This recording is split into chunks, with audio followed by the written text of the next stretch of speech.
So there are reports that Rosenstein's on his way to the White House to possibly be fired or resign from his position as deputy DOJ. The distinction is going to prove important because if Trump fires him instead of him just resigning, people will try to say this is obstruction of justice. It's not. It wasn't obstruction when Trump fired Comey based on a letter that Rosenstein recommended firing Comey. The Russia investigation went on. Trump wasn't even a target of the Russia investigation at the time, according to Comey. So that wasn't obstruction. He was legally allowed to fire whoever he wants.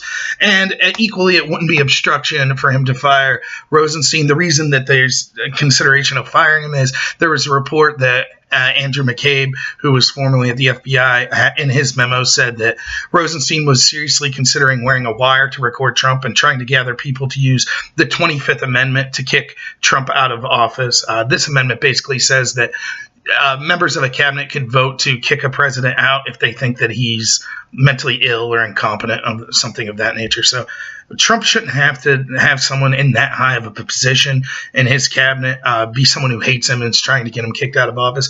I would say the same of Hillary. I would say the same of Obama, of Bush, any president for that matter, regardless if I like them or not. And not only the deputy DOJ is an even more important position now because the head of the DOJ, Jeff Sessions, has actually, which would be the Attorney General, has actually recused himself from anything related to Russia. So basically on everything related to Russia, Rosenstein's the top guy. So if Trump thinks, hey, the top guy on the Russia investigation happens to be someone who hates me, was willing to wear a wire to record me, and wants me kicked out of office, he would have every right, I think, to remove him. Just as if there was someone in that position when Obama was in office dealing with and the person who was dealing with Benghazi was someone who was like, I'd like to wear a wire, I'd like to get Obama kicked out of office. Obama would have had every right to be like, look, this person's biased, they shouldn't be there. So that distinction will matter. Regardless of if Trump fires him, I still don't think it's obstruction. And if he resigns, it's clearly not obstruction. However, look for the Never-Trumpers, even if Rosenstein resigns, to say, oh, this was still obstruction because the firing was imminent, and that's why Rosenstein resigned. So that's still obstruction of justice.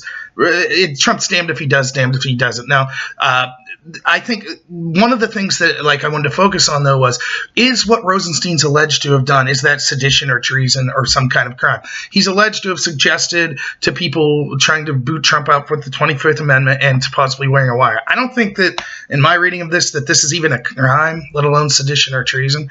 However, it's not that action that I find troubling. It's the follow-up action. Supposedly the story is this. Rosenstein was so distraught over Trump firing Comey and that he felt pressured to write this letter, and then Trump used that letter to fire Comey, and so then he was very distraught in the following weeks, and that's when he suggested wearing a wire and getting Trump kicked out using the 25th Amendment. But that's absurd. If Rosenstein was uncomfortable writing the memo to get Comey fired, then he should have just said, no, I'm not going to do it, and if you don't like it, then I'll resign. That's what real people do. That's what someone who cares about their job does. They don't act like little worms and cowards and say that they were bullied into writing the letter and then stay on the job and whine about it and try to secretly record someone.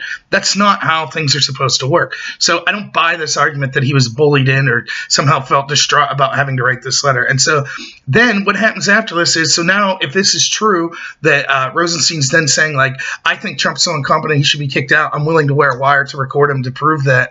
So it's clearly he doesn't want Trump in office. Then all of a sudden Comey, who he supposedly felt distraught about getting fired, leaks a bunch of his memos to the press through a friend with the sole intention of getting a special counsel started. And it works. These leaks work for Comey. So then it comes to Rosenstein to say, okay, there's a special counselor. Who are we going to appoint? Rosenstein, at this point, should have recused himself and said, look, I don't want Trump in office. I've been vocal about that to people in this cabinet. So I'm going to step back and leave someone else appoint the special counselor. Instead, he not only picks the special counselor, but he picks the very person who leaked Comey. He picks his mentor, Bob Mueller, to lead the special counsel. Now, if Sessions had to recuse himself because supposedly at one point he talked to Russians or something like that, and it would have been unfair for him to investigate or appoint a special counselor because he supposedly, I guess, likes Russians or likes Trump, then why should the opposite be true? Why should someone who's been vocal about wanting to kick Trump out of office and even wearing a wire to help accomplish that, why should that person get to pick the special counsel? And is it just a coincidence that he picked the guy who leaked to get the special counsel, Mueller, or Comey, his mentor Mueller, to be the person running the special counsel? And then after that, is it a coincidence that Mueller stacks his team full of Democrat donors, people that have actually worked on Hillary's team, defended people on Hillary's team before, people that are texting how much they hate Trump. Almost all, except no one that's defending Trump on his team, not even many Republicans. It's almost all exclusively Democrats or people that have donated to Democrats or worked for the Democrats in the past. Is that just a coincidence? I mean, who knows? Maybe it is. But that's the whole point of why Rosenstein should have had to recuse himself.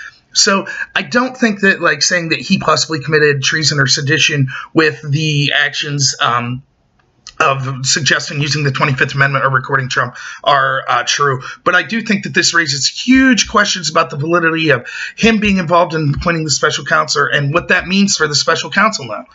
For example, if Jeff Sessions had appointed a special counsel, right, and then we later found out Jeff Sessions actually did do something proof comes out, he did basically offer quid pro quos for Russia to do the investigation. The Democrats would be screaming from the roofs how this special counsel can't go on. We need a new special counsel, someone that wasn't appointed by Jeff Sessions, because he's clearly someone who had a vested interest. And they would be right to say that. So why isn't this true here?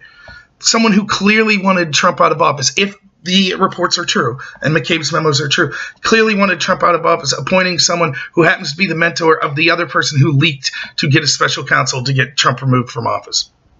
It's ridiculous. So we'll see what happens with this report. It's worth following whether Rosenstein resigns or fired or neither. But I think that the best case scenario for Trump is that Rosenstein offers to resign and Trump accepts that resignation.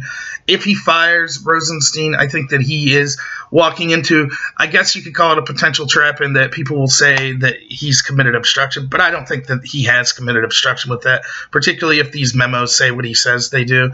Every president should have the right to have the higher-ups in his cabinet not be actively trying to spy on them and record them without their permission and to get them kicked from office, period. And everyone who will say this is obstruction would know absolutely for a fact that if their candidate, if someone or their president that they like had to deal with the same thing, they would say, yeah, fire this guy. So well, it'll be interesting to see what happens, though.